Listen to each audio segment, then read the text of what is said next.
Bienvenue sur Tesla Fil. Aujourd'hui, je reviens sur un petit bug, ou en tout cas un petit couac de SAV. Je vais parler donc de ma nouvelle Model 3 que j'ai reçue en décembre.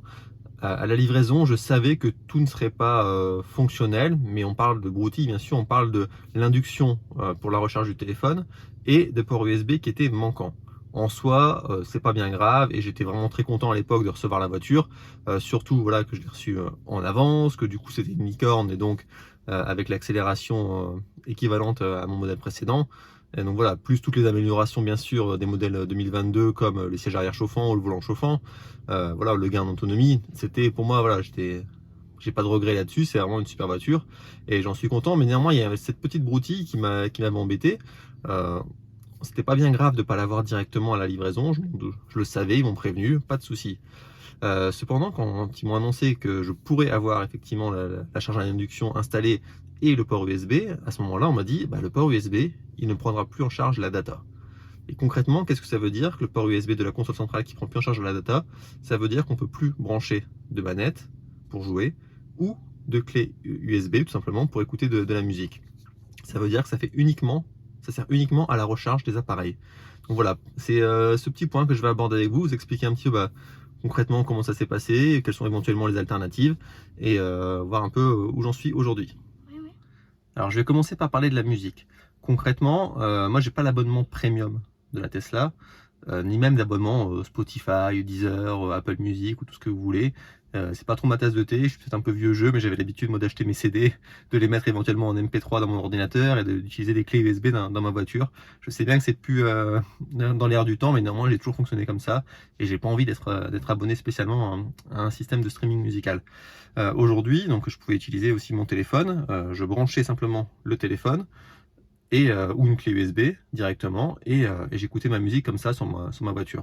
Aujourd'hui, quand je branche mon téléphone, on voit que ça recharge, on voit que la recharge là est en cours, la charge est effectuée, mais c'est tout. Je peux plus lire de contenu, je peux plus me brancher une clé USB ou un téléphone là-dessus, ça charge et point barre. Alors, en musique, il y a des alternatives. Donc effectivement, si vraiment je voulais à tout prix la musique, je pourrais m'abonner au système de Tesla, avoir accès à l'abonnement Spotify et payer, je sais plus, la dizaine, 10 ou 11 euros par mois pour ça. Je peux aussi trouver donc une autre alternative qui est d'utiliser soit la connexion partagée du téléphone ou le Bluetooth. Donc potentiellement, on peut s'en sortir. Comme je l'ai dit, ce problème de port USB n'est pas rédhibitoire, c'est absolument pas ce qu'il y a de plus important pour une voiture. C'est vraiment un détail qui peut paraître insignifiant et j'en ai bien conscience quand j'en parle.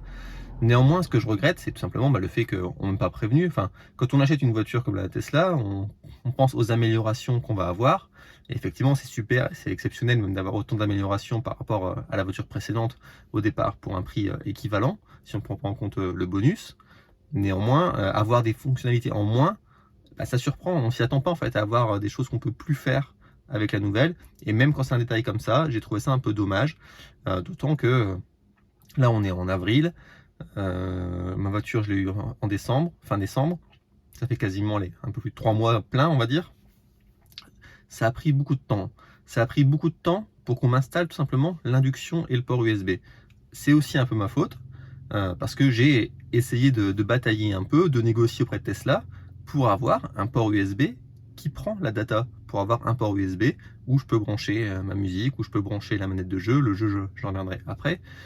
Voilà, j'aurais aimé avoir ça, donc ça a pris quelques temps, malgré donc j'ai eu quand même une grande disponibilité du ranger mobile qui pouvait se déplacer, qui m'a contacté plusieurs fois, etc. J'ai essayé moi de contacter les services de Tesla, mais rien n'y a fait. Ils n'ont pas entendu ma demande d'avoir un port USB data. J'étais même prêt à prendre en charge la différence de coût s'il y en avait une entre les deux. Donc voilà, ça a pris du temps. Du coup, j'ai eu l'installation à la fin mars. J'ai pas eu le temps de faire une vidéo avant parce que j'avais d'autres actus plus importantes à poster. Mais toujours est-il que voilà, aujourd'hui, je peux recharger par induction. Je peux utiliser mon téléphone pour recharger aussi simplement. Mais pas de data, pas de musique. Et maintenant, je vais vous expliquer au niveau jeu vidéo ce que ça change. Alors, pour parler du jeu vidéo, donc j'avais une manette qui est une manette Xbox branchée donc en USB ici. Ça me permettait de jouer un petit peu lors des recharges. Je vais être honnête, encore une fois, on n'est pas dans la fonctionnalité essentielle, j'avais même très peu de temps pour y jouer, et souvent quand on est en road trip familial, c'est plus ma fille qui utilise la tablette que moi lors des pauses. Donc voilà, c'est pas essentiel en soi, je le sais bien, mais c'est quand même dommage. On a accès à tout un tas de jeux vidéo sur la Tesla. J'en ai déjà parlé, et j'avais même fait un top 3 des jeux vidéo de la Tesla il y a quelques mois. Et le premier de mes jeux, c'était un jeu qui s'appelle Cuphead. Cuphead, un jeu voilà, très difficile mais très coloré, hyper fun quand même. Et bah, Cuphead, je l'avais mis premier de mon classement. Aujourd'hui, Cuphead, il a disparu. Pourquoi il a disparu? Tout simplement parce que Cuphead se joue à la manette. Or, la manette, maintenant, comme le port USB ne prend plus la data, ne peut plus être branché ici dans la console centrale, et donc, comme on ne peut plus y jouer, ça ne fonctionne pas. Tous les autres jeux que je vois ici, c'est des jeux que je peux jouer comme sur un écran de smartphone, voilà, avec le doigt, mais c'est pas aussi bien, je trouve, qu'avec une manette quand on peut en avoir une.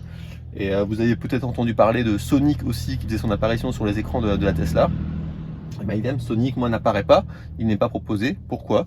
Parce que je ne peux pas brancher la manette. Donc voilà, ça, je trouve ça dommage. C'est à la fois anecdotique, mais quand même regrettable. Il existe, nous dit Tesla, quand même une solution si on veut brancher, c'est d'accéder à la boîte à gants, d'enlever la clé USB qui sert à enregistrer, à filmer, donc la dashcam, pour la sécurité, pour se brancher. Alors, j'ai évoqué la musique. Si je traite juste encore une fois ce point musique, il est évidemment hors de question de supprimer, de retirer la clé USB qui sert à enregistrer et à filmer la voiture sur la route, tout simplement pour écouter de la musique. Ça n'aurait pas de sens et on ne va pas se priver d'une fonctionnalité de sécurité pour écouter de la musique. Et pour le jeu vidéo, par exemple, est-ce qu'on peut le faire? Oui, quand on est à l'arrêt. Oui, on peut, mais vous allez voir, c'est quand même pas si simple. Alors là, si on imagine que je suis en pause et que je vais au jeu vidéo, j'ai ouvert la boîte à gants avec mon petit code de sécurité. Effectivement, je peux me pencher pour retirer la clé USB de Tesla qui sert donc à filmer et enregistrer la mode Sentinelle et tout ce qui se passe quand on roule. Et je peux aller brancher une manette. Là, la manette est branchée. Si je retourne dans le menu arcade, mes jeux à la manette, comme je dis, ne sont pas revenus. Néanmoins, si je clique sur Skyforce,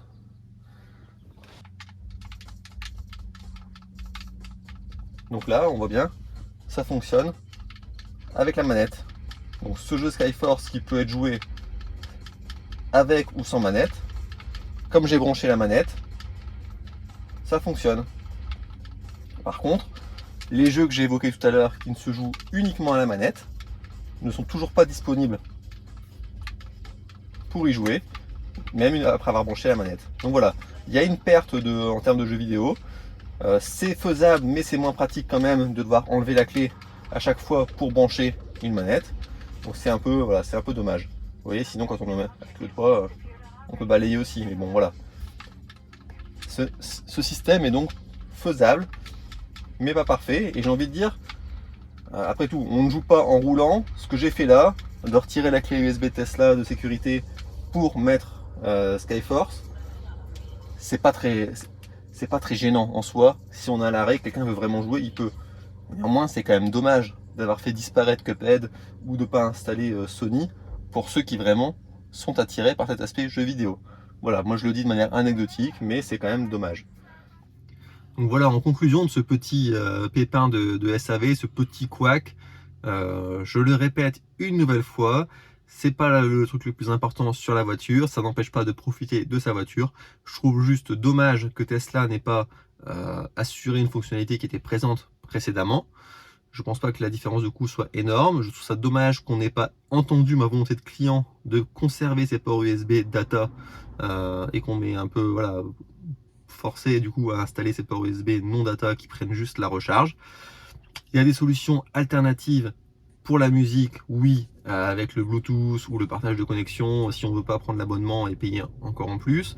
Il y a une solution jeu vidéo qui n'est pas hyper pratique mais qui existe quand même, de brancher la manette dans la boîte à gants. Néanmoins, les jeux pure manette ont quand même disparu du catalogue. Donc voilà, il y a des alternatives, mais néanmoins, il n'y a rien de parfait. J'aurais préféré avoir ces petites fonctionnalités précédemment. Néanmoins, voilà, c'est pas. Je vous laisserai juger un peu de ce petit détail de SAV. Encore une fois, je le répète, moi, le technicien mobile qui est venu intervenir, il a fait ça hyper rapidement. Il est venu pendant ma journée sur le parking au boulot, très, très disponible. Enfin, ce service vraiment est top et professionnalisme vraiment exemplaire de la part du technicien. Moi, ce que je reproche, c'est plus à Tesla, voilà, de ne pas prendre en compte cette remarque client. Mais voilà, vous me direz vous aussi si vous avez eu des petits couacs comme ça de SAV. Alors je parle pas bien sûr des fois des gros défauts ou autre chose. Enfin, si on peut en parler, mais c'est pas forcément là le but. Là, j'évoque vraiment des petits détails où vous vous dites, bah ça, mon expérience client aurait été beaucoup plus satisfaisante. J'aurais été encore plus heureux de ma Tesla si ce tout petit détail, presque insignifiant pour beaucoup, avait été en ma faveur. Voilà, donnez-moi vos avis en commentaire sur ces petites choses, ces petits détails qui font la différence et on en parle ensemble.